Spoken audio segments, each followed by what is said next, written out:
This brings back the nerves to not get sidetracked. But anyway, we went back. Mom, we didn't even go to school. My mom was terrified. I went back with my father with a gun, and when we got there, you could see the footprints, the typical Bigfoot print. Again, this was in the early 80s. That's the story there. Thanks, Derek, for everything you do. I love your podcast. Keep up the good work. Bye. Thank you, John. I love a good 2-for-1, and this one certainly didn't disappoint. Now, my initial thoughts align with John's in regards to his UFO sighting. I'd be quick to think military drone of some sort, but I'm not sure what our capabilities were with drones back in the late 80s.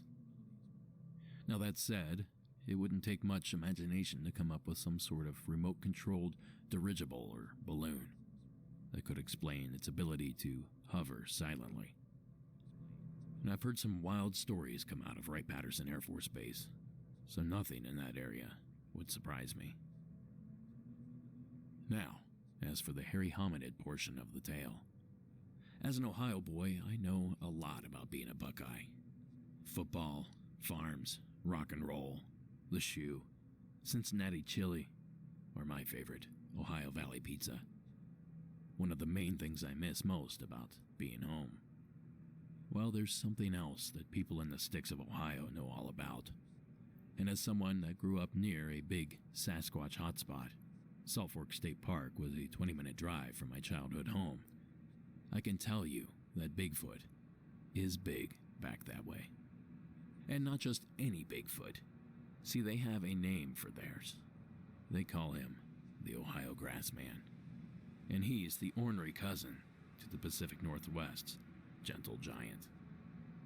Here's the legend himself, Lauren Coleman, discussing Grassman on some Monster Quest bonus footage. The Ohio Grassman is nothing more than a local nickname for Bigfoot. 8.5 feet tall may be the upper limits. Some of them are short, 6.5 feet tall. They're covered in hair. They can look like a human-type creature, except very ape-like in terms of being a Sasquatch. Most of the eastern reports of Bigfoot talk about them being violent and attacking people, killing dogs. There are certain things that are found in the east that you oftentimes don't hear about in the west, such as they build nests where they do deer kills, and other things that seem to be specific to Ohio and the other states in the east. Now, although Salt Fork and the aptly named Sasquatch or Grassman Triangle is on the opposite side of the state as John, it's important to point out that there's only about 150 miles of farms and state parks separating the two locations. So I guess you could say anything is possible. Thank you again, John, for taking the time to share your stories. And that's going to do it for this episode. Monsters Among Us is written and produced by me, Derek Hayes. Additional support is provided by Addie Lloyd and Sarah Carter Hayes. All audio used in this production is done so under the protection of fair use. That terrifying score you hear, that's Co.ag music. Thank you so much for listening. Stay safe, and until next week.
Tonight's secret entry comes to us from Ashlyn in the state of Utah. Take it away, Ashlyn. Hi there, my name is Ashlyn. I just started listening to your show like a few days ago and I'm hooked on it. I just thought I would share something that happened to me about 4 years ago, maybe more. But my family, we went on a trip to St. George, Utah. We're from Utah, but we were about 4 hours away from St. George. We went with another family. We rented this big house so we could stay in for a few days while we went hiking and just kind of hung out in St. George. Me and my sister, we got to stay in a room upstairs with their twin beds. The heads of the bed were on opposite walls, so our feet were close together. And at the foot of each bed in the middle of the room, there were these two big windows. The windows looked out, and there was the roof that was connecting this side of the house to the other side. So it was this tiny little part of the roof slanted up from my side, and from her it slanted up too. So one night, I remember kind of laying there and I couldn't sleep at all. I never really felt good in the house, but I also have a hard time sleeping when it comes to being in new places, and this house just kind of made me feel a little eerie in a sense. So something you should know about me is I'm like practically blind, so I need my contacts or glasses to see. And I'm laying there, I don't have my glasses on, no contacts in. It's dark in the room, and I don't know why, but I chose to just kind of sit up in the bed, and I looked out the window, and it's blurry, but I kind of stare, and I see red.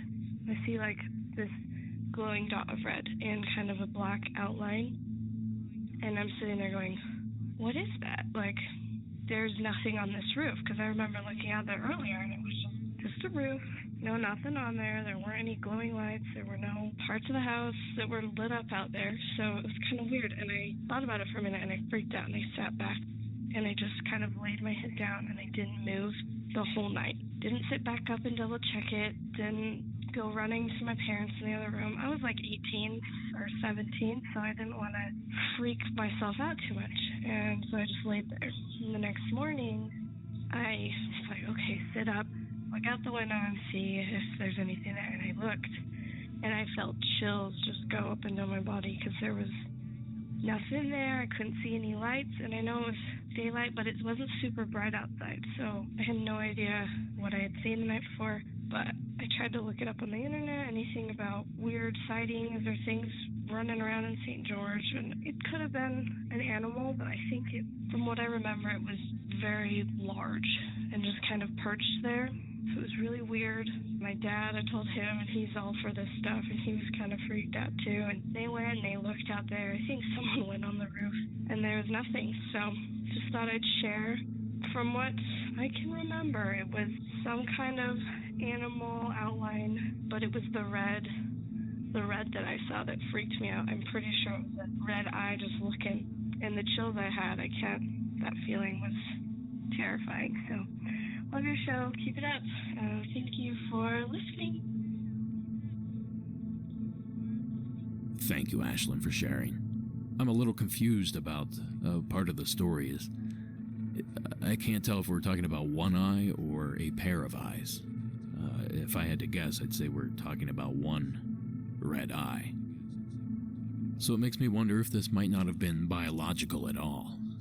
Could it have been some sort of equipment or even a vessel of some sort?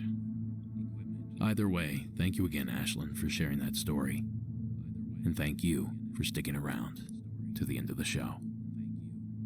Have a good night.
Good evening and welcome to Monsters Among Us. I'm your guide, Derek Hayes. Here we are, folks, episode 16. Only 3 short episodes left into the next installment of Hometown Legends. So I trust you guys are as excited as I am. Well, tonight I have a terrifying episode coming down the pike for you guys. An episode filled with ghosts, strange occurrences, monsters, and even a potential prehistoric reptile sighting. So what do you say? We go ahead and get started. We kick things off tonight with that prehistoric reptile call. A call sent in by Chloe, in parts unknown.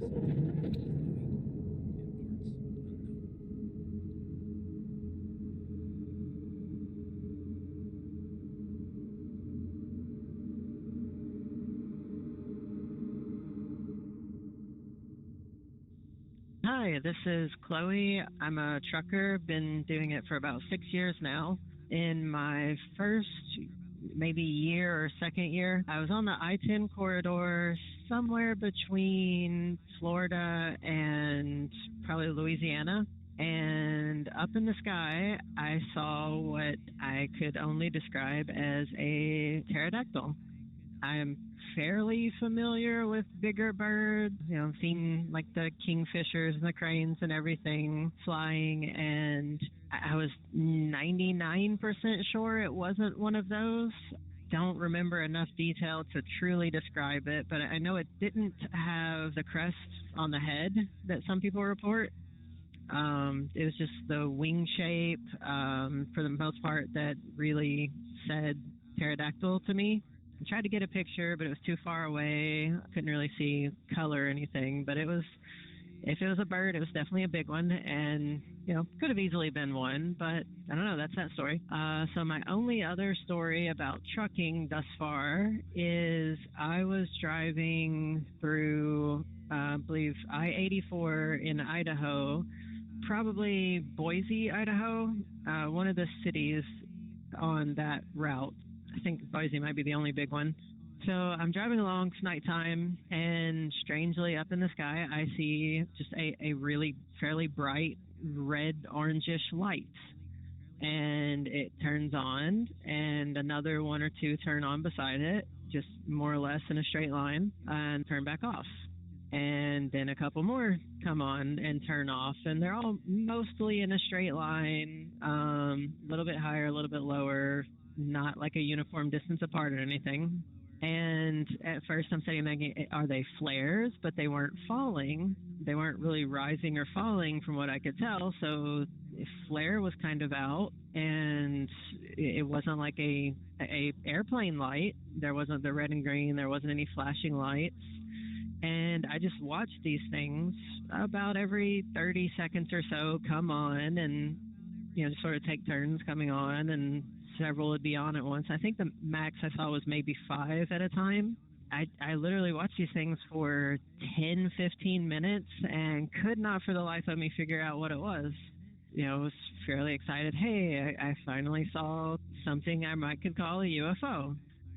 At least that's what I thought at the time. About 3 days later, spent just really going through everything in my head that this could possibly be. I finally come up with the idea of a hot air balloon. And it would fit. It looked almost like a campfire. It was not perfectly round, the lights weren't. They'd come on and go off like a hot air balloon would. And so I'm fairly certain that's what I saw. But I haven't been able to establish whether or not hot air balloons have to have running lights at night, like airplanes or helicopters do. You would think they would. These didn't. That said, almost certainly hot air balloons. Enjoying the podcast. Keep it up. Thank you. Thank you, Chloe. This might surprise a couple of you, but I've received quite a few submissions that seem to describe this very same creature. Some sort of flying reptile. A pterodactyl, for lack of a better term. Well, these calls come in from all over the country, but perhaps you'd be surprised to learn that there's an entire country thought to be inhabited by these winged blasts from the past. Now, it's said that on the island of Papua New Guinea, there's a beast known as the Ropin, and witnesses claim that the creature has a wingspan of over 25 feet and even displays bioluminescence, allowing its nighttime flights to be observed. Now, over the years, there have been dozens of reports submitted, both from natives and outsiders alike.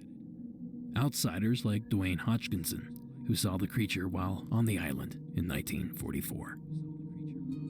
We were going along this trail, and it was about noontime, and the guide, our native guide, had gone on up the trail farther.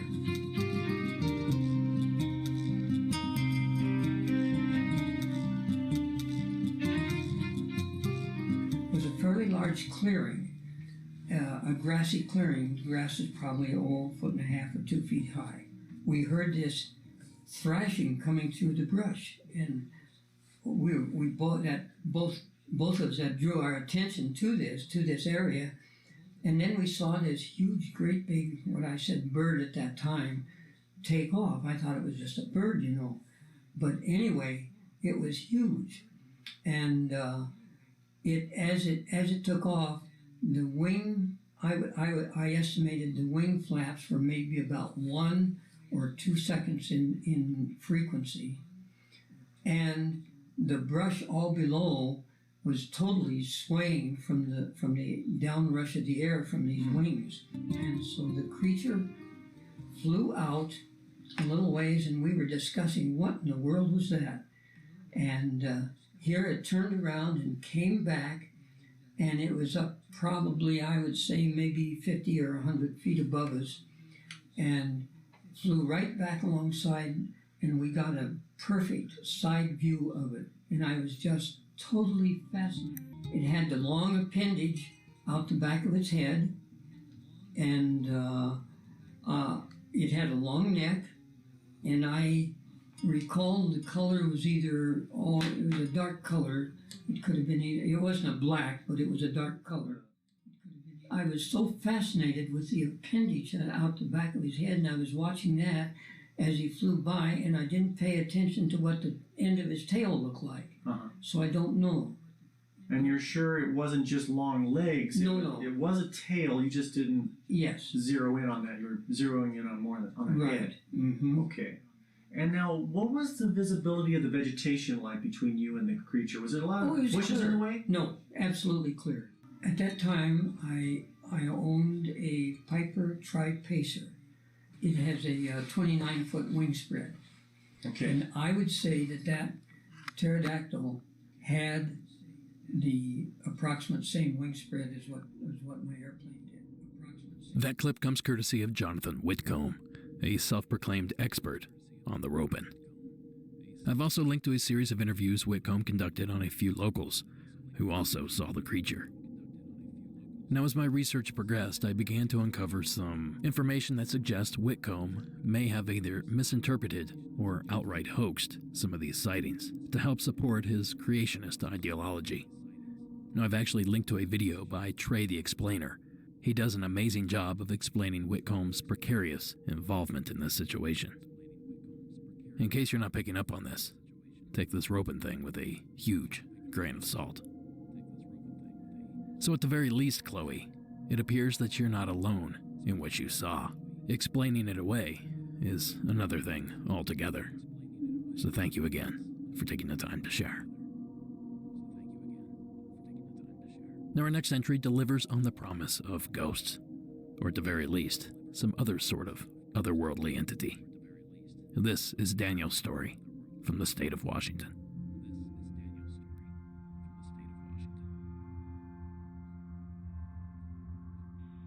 Hey, Derek, this is Daniel from Vancouver, Washington. Been listening to your podcast for quite a while and love actually putting it on when I'm falling asleep. I don't know why that is, but I do. Anyway, was just actually listening to it and decided to finally share a story from back when I was in college. Had come home from staying in the dorms for a weekend, and a buddy was in town as well, and so we were both at my parents' house, which was in Portland, Oregon area, and we had been hanging out watching a movie and ended up just falling asleep downstairs. He was on the couch, I was down on the floor, and fell asleep. And I think it probably was around 1 o'clock in the morning. For some reason, I just woke up, and man, it gives me chills thinking about it still. But anyway, woke up and happened to look over at the couch where my buddy was asleep, and there was just this really obvious, dark, shadowy figure standing behind him at the one end of the couch and just staring down at him. And I just was looking, and I was like, am I seeing this? What am I, you pause for a minute and try and collect your thoughts, try and see if you're sleeping. And oh man, and then the thing its head just turned and looked at me, and I just flipped. All I knew to do was throw my pillow at this thing. So I throw my pillow and I dash over to my friend and wake him up, and the thing is gone. So for some reason, he was just as freaked as I was, even though he hadn't seen anything. And here we are, two young dudes trying to be young men, and we're just absolutely terrified, and me especially so. So anyway, we go upstairs and decide, okay, I guess we're not going to sleep downstairs tonight, which means now it's just these two college buddies, and we're going to sleep on a twin bed because we're too scared to sleep downstairs. So anyway, we go upstairs, and my sister had woken up from us coming upstairs, and she was saying how she had, had some kind of creepy experiences, and we had been talking and, kind of trying to calm ourselves down. And as I walked over across the hall to go into her room, she was sitting on her bed, and there was a face looking inside the window from our 2-story window. I just couldn't even believe it. Like, it was just a white, face looking in the window. And I just beelined out of there, and I told her, get out, there's a face looking in the window. And, you just have that moment of panic. And after we settled down and, went back and had the courage to look, there was nothing there. And, man, we tried everything I could to figure out how it could have been a reflection. I just couldn't come up with anything. So anyway, that was at least one weird night that I had. Thanks again for your show, and hope you all have a good rest of your night. Don't get too creeped out. Bye. Thanks, Daniel. I certainly don't have much to go on here, but I get this nagging feeling that this presence, whatever it may be, was there for the friend, and not so much for Daniel. Think about it. It was only seen while the friend was in the home.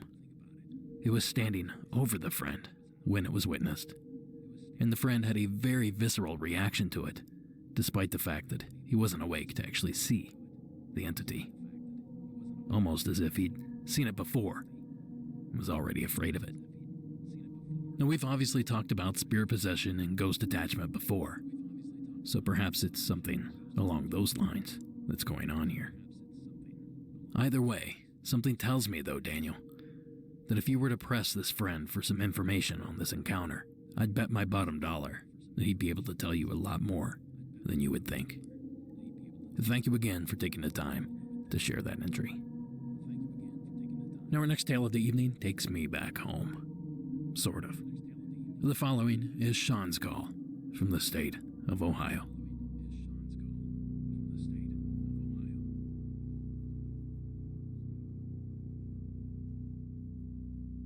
Hi, Derek. This is Sean from Hilliard, Ohio.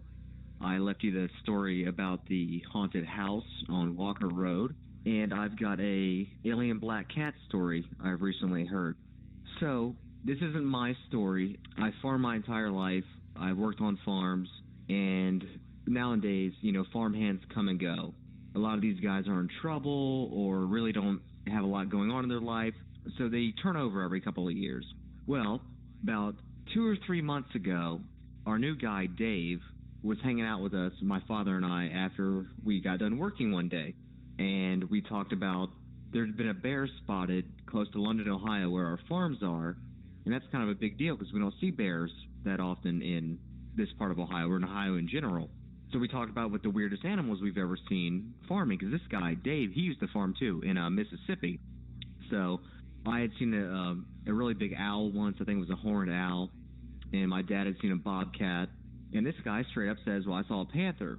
And we're like, wait, what? And he's like, yeah, back when I farmed in Mississippi, I saw a panther. And he didn't seem like it. He acted like it wasn't a big deal. And I was like, I listen to your show a lot. I'm like, hey, man, that's like seeing Bigfoot, dude. That's kind of a big deal, man. Tell me a story. So here's what he said, man. So in Mississippi, he farmed there from 2005 to 2010, and he had a huge farm. They had a hog problem, a wild hog problem, just like Texas is having now. So everyone and their brother had a gun in the truck or on their person at all time for these wild hogs. They're really mean, apparently. So after the day's work, Dave and his helper were standing by their truck on Dave's property, talking about what they were going to do the next day. So they're sitting there talking, and Dave's helper just kind of gets quiet and looks out toward the wood line. So according to him, his house was by the road, and then maybe 60 feet, there was a fence. And in front of the fence, he had an above-ground pool. So it's really not that big of a yard. And there were two trees. So he looks over, Dave does, toward the fence line where his helper is looking, and he sees what he thinks is a big hog. And he, reaches in his pocket or whatever for his gun, his pistol, and then his buddy, his helper, kind of shakes his head like, no, hold on. And it gets closer and starts putting its paws up on a tree like it's sniffing around, and he said, it's a panther. It's a huge black cat. And so he looks at his buddy, and his buddy looks at him, and his buddy reaches over into the truck he was leaning against and pulls out a rifle, a .22. So Dave said that they both leveled their guns at this thing and got a bead on it. And he gave the 1, 2, 3 symbol with his hands, and they were going to shoot on 3. Well, he thought for a second, and then he waved it off. He's like, no, don't shoot, because he was afraid, as the cat now walked in front of the above-ground pool, that if they missed, they would hit the pool and ruin it. So he gave the, wait a second sign. And as soon as it passed the pool, they both shot. Well, Dave said he's sure he missed, and he thinks his partner missed too, his helper. He said, this thing wasn't more than 40 feet away, and this is a guy, he's a good old boy farmer, and he knows what animals look like. And really, I don't take him for much of a liar at all. Here's what gives him credibility in my mind, man. This guy does not watch Animal Planet. He doesn't know much about exotic game, right? He said the way it walked, it looked like a bodybuilder. Shoulders really animated, going up and down, and it was long and it was jet black. And he said when they shot and missed, and Dave said that as soon as they shot, it didn't take off running. It jumped almost like straight up, like it bounced straight up a few feet, hit the ground, and was gone. Just floored it, gone out of there. Yeah, his partner and him were kind of like dumbstruck. Like, did we just see what we thought we saw?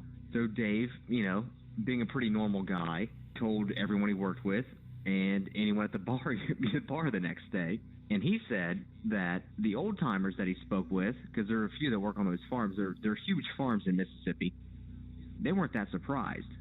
They're like, oh yeah, my dad, he shot one once, or my mom said she saw one in the back, in the garden one time. And he was like, okay, well, I'm not crazy. And then get this. 2 weeks later, Dave's son says he saw one, maybe the same one, crossing his driveway. He had a long driveway. And he said it was as wide as a four-wheeler, because that's all his driveway would fit, that or a motorcycle. And, so this guy's telling us this story, and I'm like, well, what else do you got, man? Like, I was dying to hear more. Well, he said that in Mississippi, in the South, you can find old, like, hunting guides, like self-published hunting guides and books that old-time, woodsmen wrote just to try to make a little extra scratch when they were too old to go out and do it, that would mention black cats, like actual black panthers, not Florida panthers, not bobcats. black, like, sounds like jaguars when you read the descriptions. And I'm like, this sounds like the ABCs I hear about on, Monsters Among Us. And yeah, here's the kicker, man. He told me that his house was located by a place that's called Panther Swamp. And I looked it up on Google, and sure as hell, it's real. It exists. And he also said he's got a picture. He said his kid set up a trail cam on his driveway after his son saw what was maybe the same black cat or a very similar looking one. And it's harvest in Ohio now, so I see Dave every day, and I've been bugging him to give me that damn picture. So best believe, as soon as I get it, you're getting it next. Want to say thanks for the show, man. I hope you can use my story, or Dave's story. I don't want to take credit. Alien black cat in Mississippi.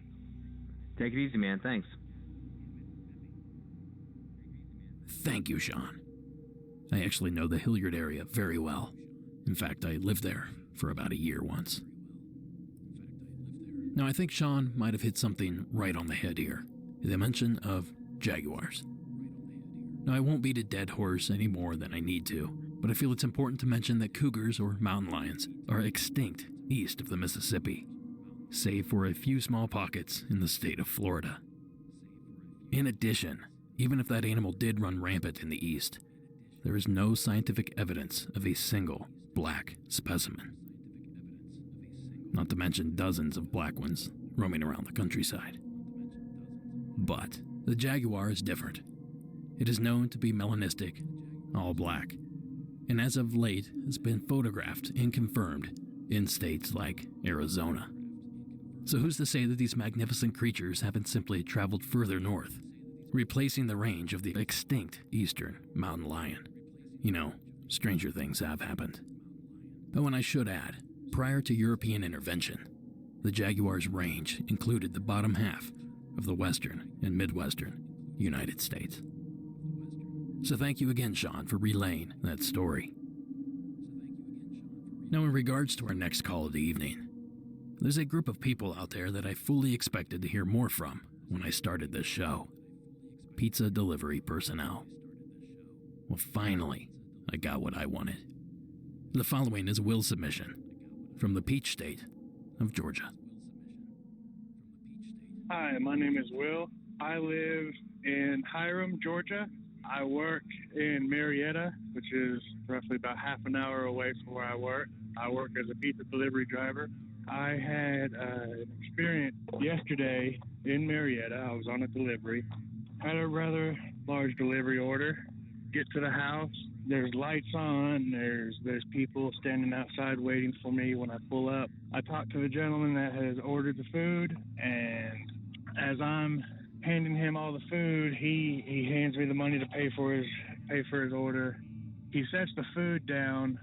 I should say him and his friend meet me at my car in the driveway, and it's a pretty good distance from the end of the driveway to the house. I'd say probably 70, 80 feet. My car is a rather small car. Like I said, I meet them at the front of my car. I hand them the food. He hands me the money.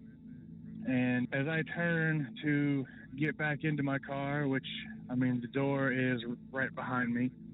As I turn, I look back and there's nobody there.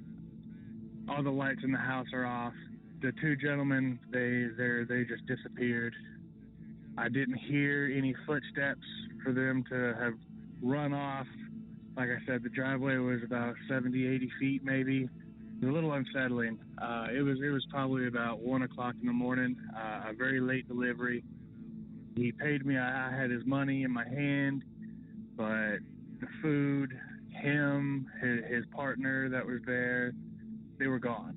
In the blink of just a couple of seconds of turning to get into my door and turning back around as I'm trying to sit down into the car, they're gone. All the lights are off in the house. So I call the number that they've given on the receipt for their order to see if everything is okay, and the number is not a working number, which is odd because I had called the number as I was making my delivery to let them know that I was going to be a little late. And I spoke to the gentleman beforehand, but it just really unsettling last night with it being so late and with everything happening within inches from my face. I've listened to other callers talk about their experiences on people just disappearing. I don't recall any time lapse because the clock on my car, on the inside of my car, was showing the time. I was maybe there at the house, maybe a total of 2 minutes, maybe 3. I didn't see anything or I didn't hear anything, and it just, I have an unsettling feeling about that house. I don't know. Maybe one of your other callers, one of the listeners, might have an explanation that I have not been able to think of. But I love the show. Look forward to listening to more of the show, and keep it up. Thank you, Will. This one's left me scratching my head. I suppose we always have to account for some sort of elaborate prank. Although I'll be the first to admit that there really is no payoff with this one. So what does that leave us with? Time travel? Ghosts? A time slip? Perhaps just some super hungry and super fast guys? So since I'm stumped, maybe you guys can help us out. If you have a story like Will's or any paranormal encounter, please submit your story today. Simply call the hotline at 1-888-608-NIGHT. That's 1-888-608-6444. You can also visit the website at monstersamonguspodcast.com and click on the Report Your Sightings tab for more submission options. And while I'm on the subject of announcements, be sure to follow the show on social media. We have a Twitter, Instagram, and a Facebook page, as well as a closed Facebook group. The Monsters Among Us shop is stocked and ready for holiday purchases. So if you're looking for a mug, t-shirt, sticker, several different kinds of hats, hit up the website and see what we have to offer. I recently reordered the black Brett Manning t-shirts, so if you guys were looking for one of those, early next week, mid next week is probably when those will drop. And real quick, don't forget to sign up for Patreon if you're looking for additional content. You're promised at least 2 additional episodes per month for a simple $4 pledge. So visit patreon.com and search for Monsters Among Us podcast. Now, before I move on, next week is a super busy week for me, but a week with tons of bonus content. So next week I will not have a new episode, but instead look for at least 2 bonus episodes to drop. Now, at least one of these episodes will be sponsored. So by simply listening to the entire episode, it goes a long way to help support the show. And of course, I don't have to say visiting the sponsor's site or buying their products does even more to help us out. So buckle up. Next week is about to get a little crazy. Now, before I play our next submission of the evening, we need to brush up on a classic cryptid. Southern New Jersey's Pine Barrens. It's named for the unusual pine forest that grows miraculously on a barren plain of sandy, acidic soil. Coupled with this curiosity is the hideous monster that supposedly haunts these woods, the Jersey Devil. Over the past 300 years, witnesses, too numerous to count, swear they've seen the mythical creature. There were many front-page newspaper articles written about this. Posses were sent out. Children were kept indoors. Schools were closed. Factories were closed because of this one notorious week. From cops to mayors, legitimate people saw this thing flying, and it's all described the same way. It has the bony head of a horse, the wings of a bat, bright red, piercing, evil eyes. It's a mixture, a mishmash of different animal characteristics, very unexpected. There's really nothing in the natural world that contains all of these different characteristics. That clip comes courtesy of Monsters and Mysteries in America. So now that you're a little more familiar with this centuries-old legend, here's Taylor's story from the Pine Barrens of New Jersey.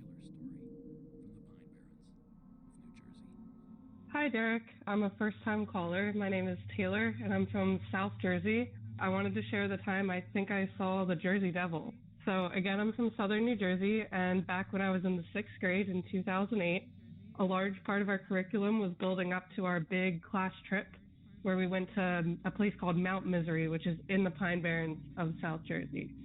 So a lot of our science curriculum, I was learning about the nature, stuff like that. But of course, the New Jersey Department of Education decided to teach us about the Jersey Devil as well. So we got to hear all of the ghost stories and spooky, scary things from our teachers before we went on this big class trip where we spent 3 days out in the Pine Barrens at Mount Misery. So lo and behold, the day comes around. We all go to Mount Misery. Everything's great. We're learning nature, that kind of stuff. And on the third day, we are split up into 3 different groups. So our grade is probably about 150 kids. So I'm going to say 50. We were doing s'mores, ghost stories, and then a hayride. So our group did the ghost stories first during the day, and nothing particularly was about the Jersey Devil. It was just kind of stuff to scare the kids. Move on to the s'mores, that's normal. But by the time we got to the third activity, the hayride, the sun was setting. So the other 2/3 of the grade got to experience this hayride in the daytime, but we were experiencing it at night. And it was basically just a big, a normal truck with a big open spot in the back with a bunch of hay that we all sat in. So some of the teachers piled in. I sat right next to my 6th grade homeroom teacher, and we all went off on our way. So we're going through, and it should be noted the Pine Barrens are pretty sandy.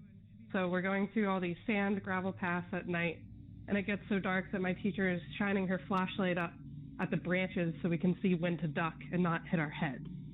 So we go on for about maybe 10 minutes in the dusk, darkish, and we come out to this clearing. And this is a big sandy clearing with kind of sand dunes in the middle. And right at the bottom, it all kind of pools down into this big pond. And we're just teetering along the side of it. So we come out on the side of this clearing, and we're just going to go across the side and continue on our way. But as we're going across this clearing, now I'm on the far side from the pond, one of the kids on our group shout, "Oh my God, what's that thing drinking out of the water?" We all turn and look, and it looks like there's this, I want to say, deformed deer-looking thing. It looked very sickly. You could see all of its ribs. It had weird, obscure horns. One was much bigger than the other, as if someone had lopped off that other side. But then out of its back, it had these big, 2 grotesque, I guess, wing-looking things shooting up out of it.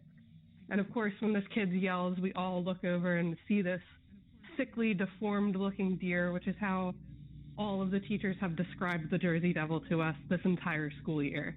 So half of us think it's a hoax, half of us think it's hilarious, and then I see my teacher's reaction. And she shoves us all away. She starts screaming at the driver to drive faster. The driver guns it, and we're going. So she pushed me down, and I didn't get any other look at this creature. But I did see its head shoot up and acknowledge us.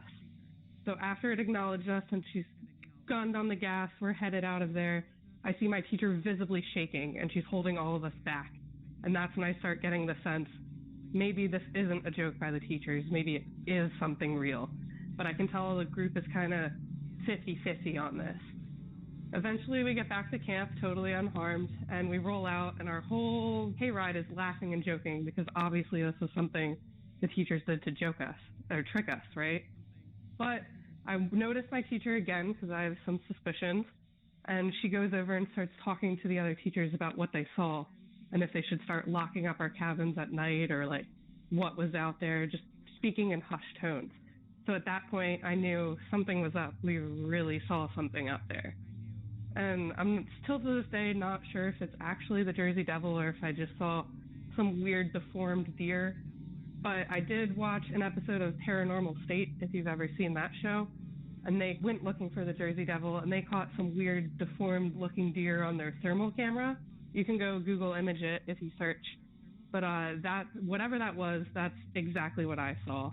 I'm not saying it's the Jersey Devil. I'm not entirely sure, but correct place, very similar description. But whatever it is, something is out there in the Pine Barrens, and I witnessed it, I guess, 11 years ago now to the day.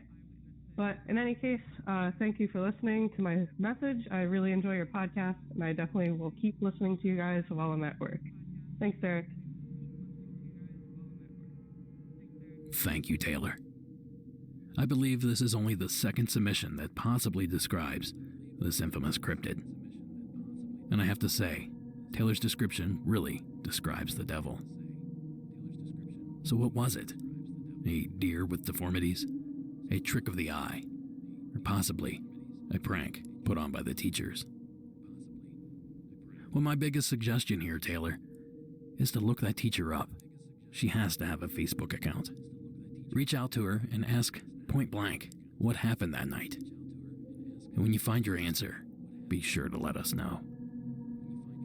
Oh, and I've linked to the Paranormal State clip that Taylor talked about, so check out the show notes to get a glimpse of that thing yourself.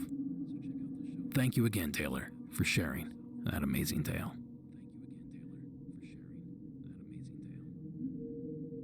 Now, our next entry of the evening sent me down a rabbit hole.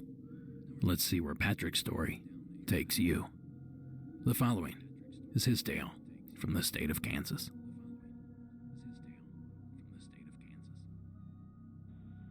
Hi, Derek. This is Patrick in the state of Kansas. Love your show. Been listening for like a year now. Probably heard every single episode. Finally worked up the nerve to call. Had a few experiences in my life way back in the day. Nothing in my recent life, but maybe we're just more attuned to that wavelength or spectrum of reality when we're younger. Anyway, this probably happened in the year 2006, maybe 2007. I was 18 or 19 at the time. This was the summertime in Kansas. My friend and I, we used to entertain ourselves by taking super long cruises through the country in the evening and into the night sometimes, and just exploring the back roads of our state, our county, whatever. And this particular night, we drove, I don't know, we were driving forever. We were driving around Lake City down in Barber County, Kansas. It's basically a ghost town. If anyone's listening from Lake City, I apologize. I know that there are people who actually live there, but it's like probably 5 people. Yeah, just nothing there, nothing out there. So we're driving around there on a back road, just talking, chatting it up. This is maybe like 1:30 in the morning or something like that. It's pretty late. It was on a weekend. My friend and I were driving down this road, just talking, like I said, and I'm looking out the window, looking at the stars or whatever, because that's about all you can see out there. And thing just stands up on the side of the road.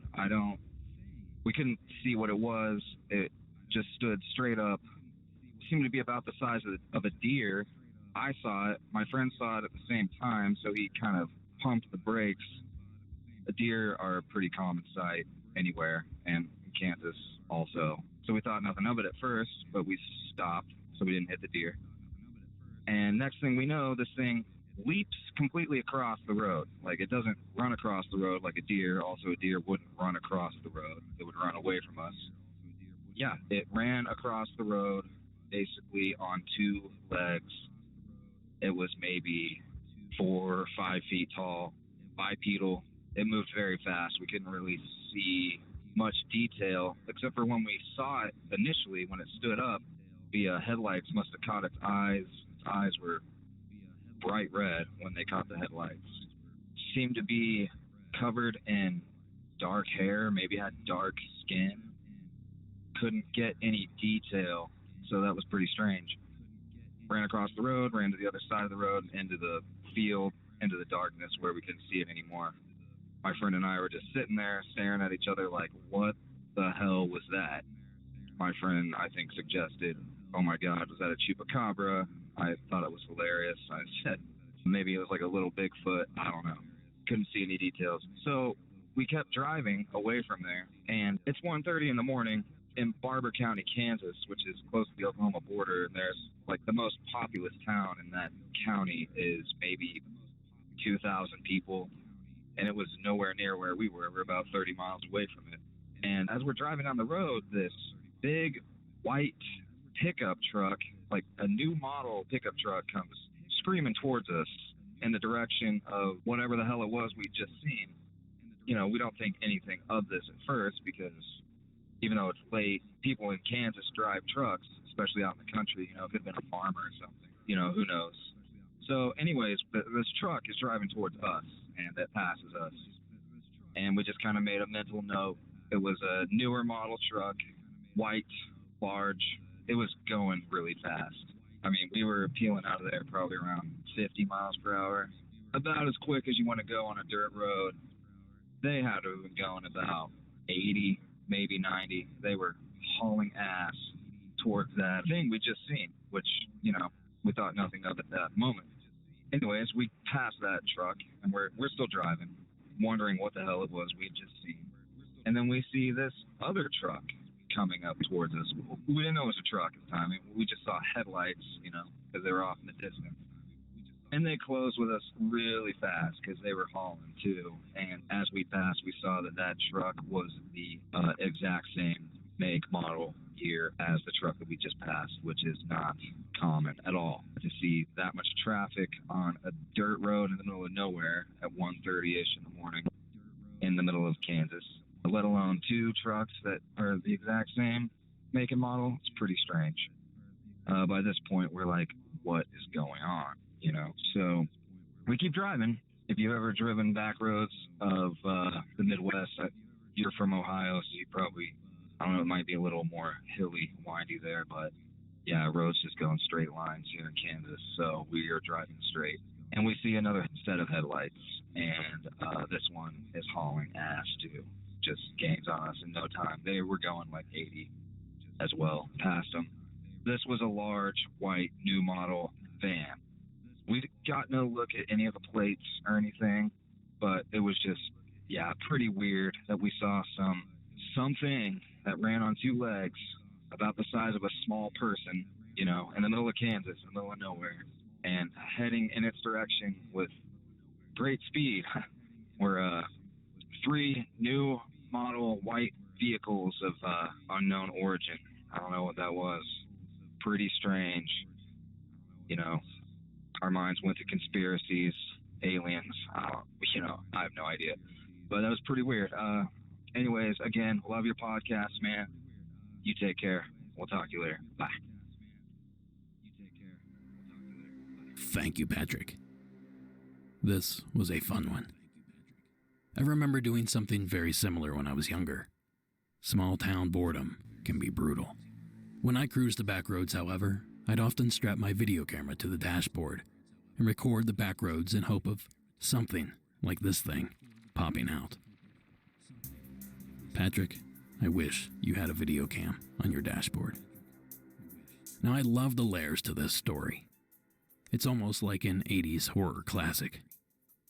The setting is perfect. Small town, bored teens, and a sighting of a creature. Moments later, a team of government agents swarm the area, and chaos ensues. Of course, in the 80s hit, the teens either befriend or are hunted down and eaten before the suits can intervene. But this ain't the movies, so what is this thing? So that question led me to thinking, what do I know about Kansas in regards to cryptids, creatures, monsters? Then it hit me. Plum Island, New York.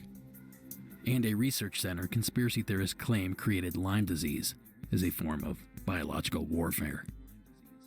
And if the stories are true, possibly a lot more.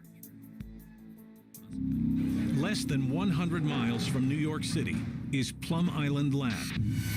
Here, the U.S. government conducts top-secret biological experiments. Most Americans are unaware of the facility, but it has been linked to an al-Qaeda plot and an alarming past tied to Nazi scientists. Deadly diseases, terrorism threats, and top-secret government research. Sounds like a best-selling novel, but it's the storyline for a real lab operated by the Department of Homeland Security. And now it's about to clear its last hurdle before coming to K-State. Here's NBC Action News investigator Ryan Kapp with more. Ryan? Elizabeth, the mystery of Plum Island is featured in books and recently highlighted on TV by Jesse Ventura. Research is so dangerous it's been banned to an offshore location, but the government wants to break new ground and move the facility off the island and into the Midwest. Those clips come courtesy of Discovery Channel and KSHB, NBC News 4 out of Kansas City, respectively. So you might be wondering what I'm getting at here with all of this. Well, remember when I mentioned that conspiracy theorists claim that the research center came up with Lyme disease? Well, that's not the worst of their concerns. There are claims of mutant animals, animal-human hybrids, and it's even claimed that the infamous Montauk Monster escaped from the Plum Island Research Center. So is it possible that this research center developed a creature that Patrick saw, and it simply escaped from the newly relocated facility formerly known as Plum Island? Well, in doing all this research for this little segment, I learned that the chances of any of this being true is slim to none. The Plum Island Animal Disease Center is a research facility strictly interested in preventing animal diseases, not creating monsters. There has been no evidence of strange creatures or anything escaping the facility. And I think we all know that the Montauk Monster is obviously a partially decomposed raccoon or dog. And here is the final dagger. The facility still hasn't relocated to Kansas. If that move happens at all, it's not scheduled until 2023. So was this all just a big bust, or what? Maybe not. Let me leave you with this possible tinfoil hat earning theory. If the U.S. government saw Kansas fit for a top-secret animal disease research center, could it also find it fit for a more nefarious program? Say a program that creates small, hairy humanoids like the one Patrick and his pals saw that evening. And of course, if one of those things were to escape, they wouldn't retrieve it in a police car or even a souped-up van with the letters CIA, FBI, or Homeland Security plastered on the side. No. Just like in those great 80s flicks, they'd show up in a stable of unmarked, plain, white vehicles. And that's about as deep as I'm willing to go into any of these wacky conspiracy theories. So thank you, Patrick, for helping to stretch those boundaries. And that's going to do it for this episode. Monsters Among Us is written and produced by me, Derek Hayes. Additional support is provided by Warren Pon Abbott, Addie Lloyd, and Tony Bell. All audio used in this production is done so under the protection of fair use. And that terrifying score you're hearing? Let's go.ag. Thank you all for listening, and until next week.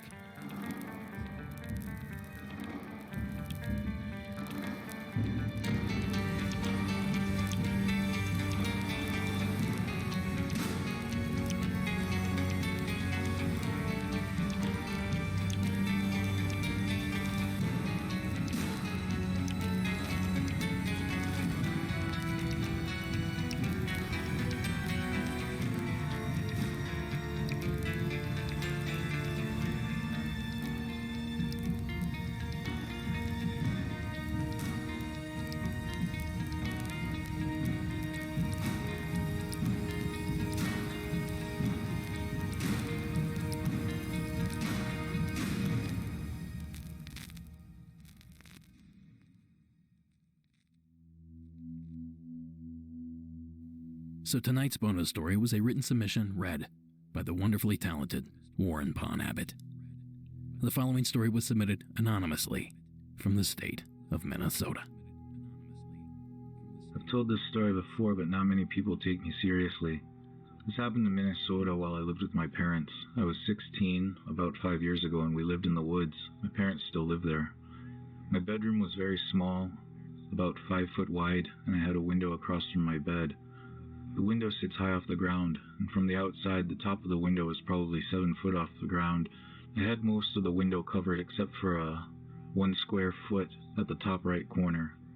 I woke up one night very scared and barely able to move for hours until the sun came up. This continued for several days until I had enough courage to look at the window, and what I saw made me even more scared. I saw a big head and neck that attached to shoulders with wild untamed hair covering all of the body I could see. The head was big enough it went past the top of the window, but I couldn't see any features of its face. It came back night after night for 6 months or more, but it never left tracks. I don't think it's sleep paralysis because I tried screaming for my parents and hitting on the wall I shared with my parents' bedroom, but I could never get them to wake up. I should also say that one of my parents' neighbors will never go into the woods around there ever again after his experience with something strange following him as he was walking in the woods. Whatever was following him Scared him really bad. And he's not someone who scares easily. Thank you, submitter, and thank you, Warren, for reading that story. As strange as it sounds, this sort of phenomenon is not unheard of. In fact, I can think back to the film The Legend of Boggy Creek, in which the Falk monster, or whatever they want to call that thing, was peeking in windows and even, if I remember correctly, put its arm in and tried to pull the person out. To be honest, it's a scene that I think about quite frequently, every time I find myself doing dishes at night. Thank you again, caller, for taking the time to share, and thank you for sticking around to the end of the program. Have a good night.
Good evening and welcome to Monsters Among Us.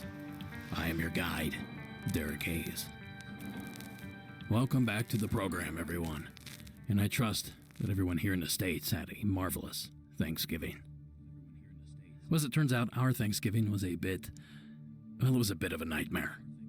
Nearly 3 feet of snow fell on Thanksgiving Day, and as a result, we lost power, internet, and even a majority of our cell phone functions for days. Now here we are, a week later, and we're finally dug out. But it's been an interesting week, to say the least. But the good news here is that I have a phenomenal episode lined up for you guys. We're going to explore a few things that I've never even touched on the show. So why don't I stop teasing it and start talking about it? We kick things off tonight with Damien in the state of West Virginia.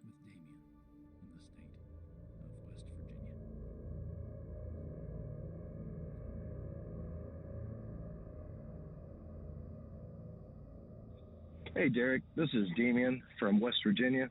Back in, I would say it was probably around 92 in Boone County, West Virginia. An old family home of ours. I'd say we probably had 5 or 6 generations in that house. It was a very old home. Anyway, the last person I knew to live there was my great-grandma.